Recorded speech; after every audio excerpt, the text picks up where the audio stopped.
চাঁপাইনবাবগঞ্জ সীমান্তে সীমান্তরেখা বরাবর গাছ কাটা নিয়ে বাংলাদেশ ও ভারতের গ্রামবাসীর মধ্যে সংঘর্ষের ঘটনায় দুঃখ প্রকাশ করেছে ভারতীয় সীমান্ত বাহিনী বিএসএফ। শনিবার বিকেলে বর্ডার গার্ড বাংলাদেশের বিজিবি কড়া প্রতিবাদের মুখে সীমান্তে চলমান পরিস্থিতির জন্য দুঃখ প্রকাশ করেছে বিএসএফ। বিজিবি জানিয়েছেন, এ ঘটনায় বিজিবি ও বিএসএফ এর মধ্যে পতাকা বৈঠক অনুষ্ঠিত হয়েছে। বিষয়টি নিয়ে দুঃখ প্রকাশ করেছে বিএসএফ। এদিন দুপুর 12টার দিকে জেলার কিরণগঞ্জ সীমান্তে এ সংঘর্ষের ঘটনা ঘটে। বিকেল পর্যন্ত চলে সংঘর্ষ।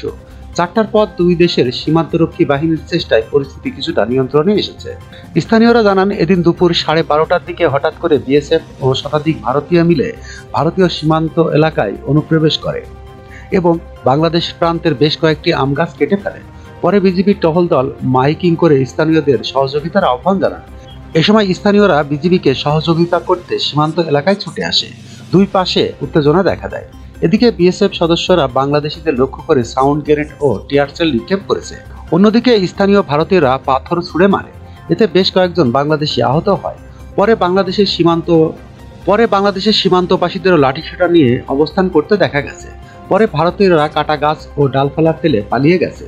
চাঁপাইনবাবগঞ্জের 59 বিজিবির অধিনায়ক লেফটেন্যান্ট কর্নেল গোলাম কিবরিয়া গণমাধ্যমকে বলেন, সীমান্তের কয়েকটি আম গাছ কেটে নিয়ে যাওয়াকে কেন্দ্র করে উত্তেজনার সৃষ্টি হয়। এই ঘটনায় পতাকা বৈঠকে বিএসএফ এর পক্ষ থেকে দুঃখ প্রকাশ করেছে। বিজিবি সীমান্তে দায়িত্ব পালন করছে। আমরা জনসাধারণকে অনুরোধ করেছি তারা যেন সীমান্ত রেখা এলাকায় অবস্থান না করে।